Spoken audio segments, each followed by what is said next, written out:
أعوذ بالله من الشيطان الرجيم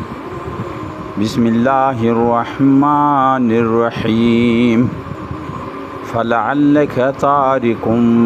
بعد ما يوحى إليك وضايق به صدرك أن يقولوا لولا أنزل عليه كنز أو جاء معه ملك إنما أنت نذير والله على كل شيء وكيل أم يقولون افتراه قل فأتوا بعشر سور مثله مفتريات وادعوا من استطعتم من دون الله إن كنتم صادقين فإن لم يستجيبوا لكم فاعلموا أنما أنزل بعلم الله وأن لا إله إلا هو فهل أنتم مسلمون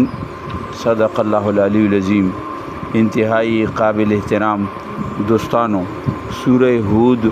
آیت نمبر 12، 13 اور 14 مطالعہ مجنن کو انشاءاللہ. فلعلک تارک بعد نبی صلی اللہ علیہ وسلم تا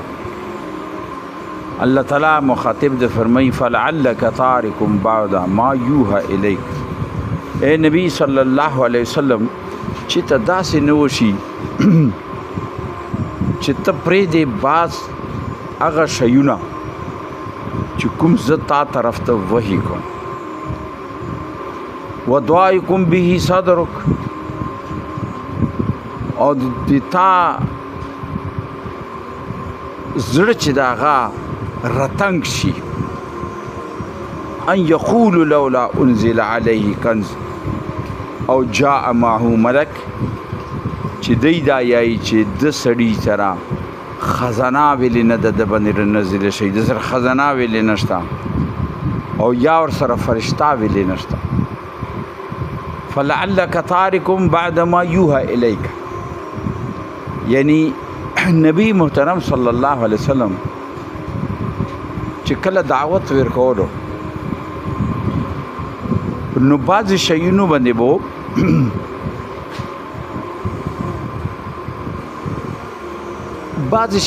به نبی صلی الله علیه وسلم یعنی ډېر پریشان و چې هغه دا خو زه چې دی ته دا خبره کوم دی به څرنګې دا اوري. داسې نه وه چې رښتیا نبی صلی الله علیه وسلم چې دا سوچ کولو چې وحي نیمه پرېښله او نیمه یې نازله کوله، خو الله تعالی دلته کې دا وضاحت کوي چې کوم څه چې زه تا طرف ته نازلوم هغه بې روک ټوک د مخې ته دعوت کې ده. فلعلک تارکم بعد ما یوحى الیک، چې ته داسې نه وشي چې کوم وحي چې زه تا طرف ته رسوم هغې کې ته څه پرېږدي. وضایقم به صدرک، او بنیاد د هغې دا وي چې تا زړه راتنګ شي په د بنیاد ان یقولو لولا انزل علیه کنز، چې دی به دا خبره کوي چې د باندې خزانه ویلې نه در راکوزه شوي، د باندې خزانه ویلې نه در راکوزه شوي، او جاء معه ملک، یا فرشته ورسره نشته. انما انت نذیر، یا واوره ته صرف نذیر یې، ته صرف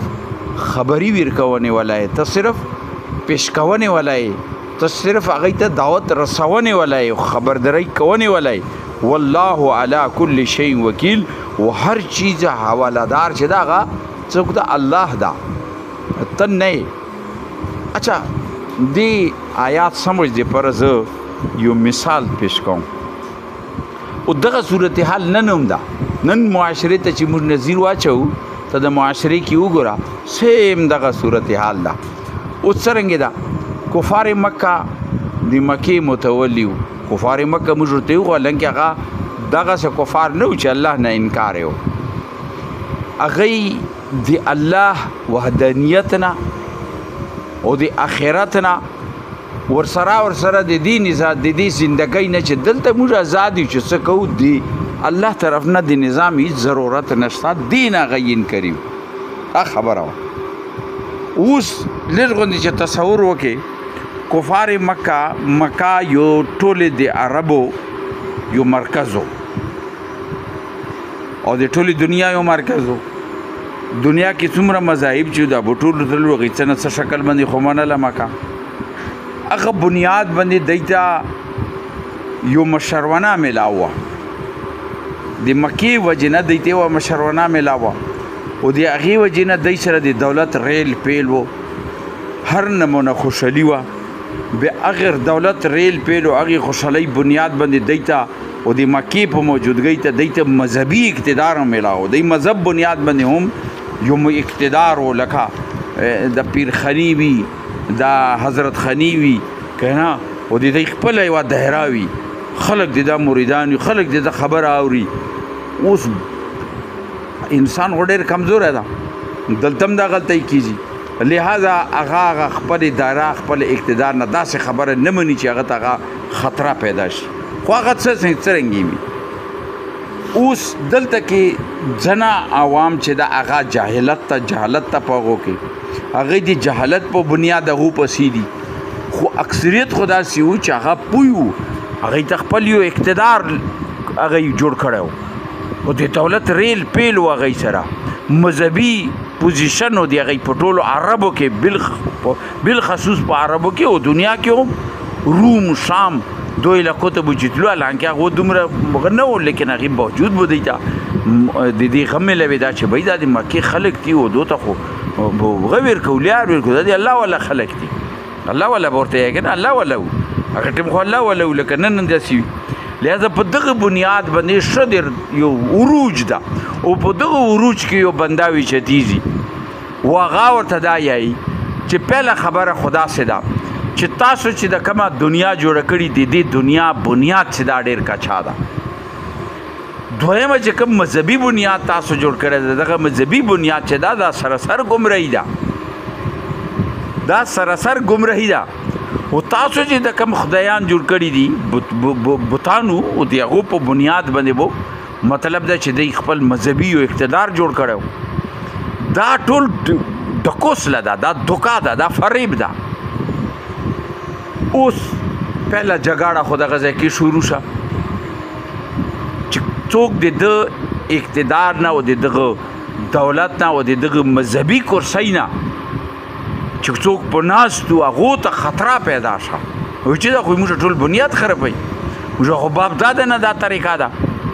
لہذا یو بنده وي چې تیږي او هغه تنها ده اوس که بل صورت ته وګورئ نو هغه څه ده د هغه پوزیشن څه ده چې هغه سره نه دولت شته ده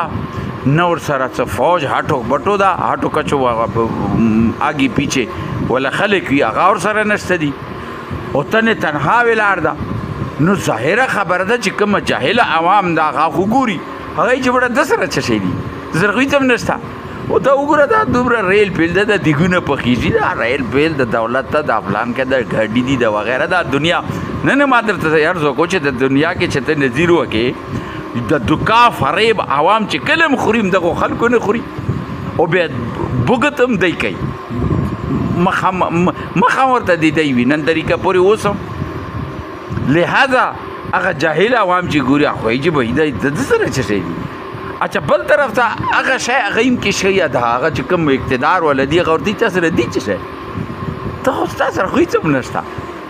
وایي ته چې یایي چې زه د الله نبي یم نو پکار خدا وه چې تا سره یوه فرشته وای دوی درې چې چا انکار کولی ډاسې ته نه چګولی او که به چلو دا نه وای نو تا سره دولت پکار و چې د موږ د دولت په مقابلې کې تا دولت رکولو کړی وای برۍ دې رکولو کړي وای موږ چې دوګونه پخو تام پخلی وای دې مطلب دا شو چې تا سره هېڅ هم نشته حق نشته او عوام ګوري چې واقعتا دی به دا خو دو سره خو د ریل پیل ده دې نه مطلب دا چې الله هم په دې ورځي ده او دغه کم بتان چې دي د دو فضل ده دو باندې ورنه دا ریل پیل به دوی سره چېرته وای او دغه ریل پیل دایره چې وه هغه ټول مذهبي اقتدار و چې دوی ته مذهبي اقتدار میلاو نن د مذهبي اقتدار په بنیاد باندې هغه خلک چې هغه حقې باندې نه وي مگر جاهل عوام یې چې بس دا خو ټیک یعنی دا بیماری موږکی سیم هغسې موجودې دي اگر چې لغونې رنګ مختلف ته شکل مختلف ته خو لیکن شایم هغه چې د الله نه هغه انکاري نه و هغه وي چې نه نه الله خو شته لهذا موږ تا نه منو ته چې کومه خبره پیش کوې دا خو څه هغه نه لري ځکه چې ته خو غریب اچھا په داسې حال کې الله ورته یې چې کله یې تا زړه راتنګ نه شي د خبرې نه ته وایي چې واقعیتاً یعنی انسان خو فطري طور باندې خو نبي صلی الله علیه وسلم انسان و لہذا الله ورته چې نه نه نه نه تا ته چې کوم وایي چې بې روک بې ټوک ته هغې مخې ته پیش کوه ته ما به دې نه چې هغې جواب کې څه یی دی هغې چې څه جواب کې یی دی هغې به دغه یی چې د سره کنز نشته د سره خزانه نشته هغې به دغه چې د سره هټو بچوله نشته دي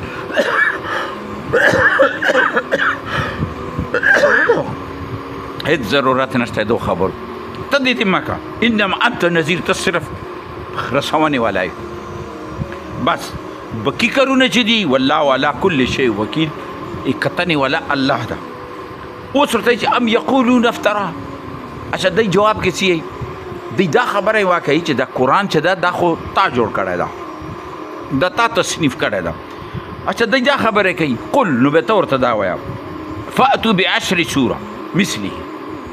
چې داسې لس سورتونه راولئ اچھا دې نه دا اندازه لګي چې سوره هود دی سوره یونس نه مخکې نازل و ځکه چې دزه کې یې عشره او سوره یونس کې یو سورت یې چې یو سورت راړه او سوره بقره او څو ایتونو کې یې چې آیات پیش کړي دی مطلب دا شو چې دی ترتیب بل نه خو نبی صلی الله علیه وسلم چې دا ترتیب کې شه د نموذج تاغه دا او دی موږ ته پر په دغه ترتیب باندې دا قابل عمل هم دا او قابل دعوت پیغام هم دا لہذا فرمای چې ته داسې لس سورتونه تاسو را جوړ کړئ مفتریات ودعو کچری تاسو یای چردا کتاب دړ نو نبی صلی الله علیه وسلم ته چې تو ورته وایي چې کچری دا کتاب تاسو دای چې دا کتاب ما جوړ کړی نظام خپل جوړ کړی خدا خبره ده نو تاسو داس چلو کی چې داسې لس سورتونه جوړ کړئ او راوړئ بعشر سور مثلی مفتریات نو تاسو جوړ کړئ څنګه چې جوړوي جوړی کی مفتریات یعنی جوړ توړ وکړئ خیر ده ودعو من استطعتم من دون الله الله پرې دی چې څومره تاسو توسط کېدلی شي څومره چې د تاسو وس راسي د تاسو څوک وي هغه ځان ته راجمع کوئ خدایان مو وي بوتان مو وي یا تاسو یې چې اوس دلته کې یو بل پوزیشن ده یو طرف ته نبی صلی الله علیه وسلم دا چې نبی صلی الله علیه وسلم ته خلک قرآن یې چې هغه پړی ونه و دا یو بهترین شای و چې هغه ټولو ته پته و چې د سکول کالج و مدرسه یې نه دی یلی یعنی دا شی نه و پړی ونه و اچھا بل طرف ته چې و عربو کې هغه ټیم کې پړی و خلک موجود و هغه ټیم کې هم پړی و خلک موجود و لہذا غو ته یو دا چیلنج ورکولی شي راړه دا را جوړ کړئ اچھا صورتونو صرف د عربی انداز نه ده بلکې صورتونو کې هغه مقصد ده هغه خبرې دي هغه جامع انداز ده چې هغه انداز د قرآن نه علاوه په بل چیز کې نشو کېدلی ودو مسنستو نو رګړد کوي تاسو من دون الله الله پرېږدي ان کنتم صادقین که چېرې دغې دعوې کې تاسو دا خپلو بتانو ته وایئ دا ټول رګړد کوي فإن لم یستجیبوا لکم کچری به دغه بتانه تاسو جواب نه کی تاسو کې د قوت نشته دا چې تاسو رجه فاعلمونو به سجان پوګی دلته دوی خبر باندې ځین نه پيو د کې د توحید یو پیغام ده پهله خبره ده سده چې کچری تاسو دا دلیل وي چې د قرآن دغه قرآن نمونه کلام تصنیف شده د انسان جوړول شي نیزه انسان یو تاسو دا عقل چې دا انسانو به تاسو انسانان یې رجوړ کیو که تاسو دای چې دا چې بل ځنه رجوړ شوی نو به تاسو سره تاسو خدایان شته دي هغه خدایان رګړد کوي که چېرې هغه خدایان برحق وي نو پکار ده چې هغه د تاسو رهنمایي وکړي هغه تاسو ته لیار وشئ هغه تاسو ته رجوړ کړي نو پهله خبره داسې ده چې که چېرې دواړه نه وي نه تاسو انسانانو کې تاسو کې دومره قدرت شته او نه د تاسو بتانو کې دومره قدرت شته چې هغه د تاسو رهنمایي کړي نو پهله خبره خدا پوښي چې د انسان قدرت نه ده لہذا دا د الله قدرت ده دویمه خبره داسې ده چې تاسو دا بتان چې دي دو کې دا علم نشته ده دومره طاقت نشته چې هغه د تاسو رهنمایي کړي د تاسو مدد وکړي او داسې قرآن تاسو ته جوړ کړي او تاسو ته پیش کړي نو به دینه مخکې خبره فاعلمو نو به ښه ځنونه پوه کړي انما انزل بعلم الله چې دا د الله د علم په بنیاد دی الله علم په بنیاد دا نازل شوی ده و الله اله الا هو او د هغه نه علاوه بل معبود نشته ده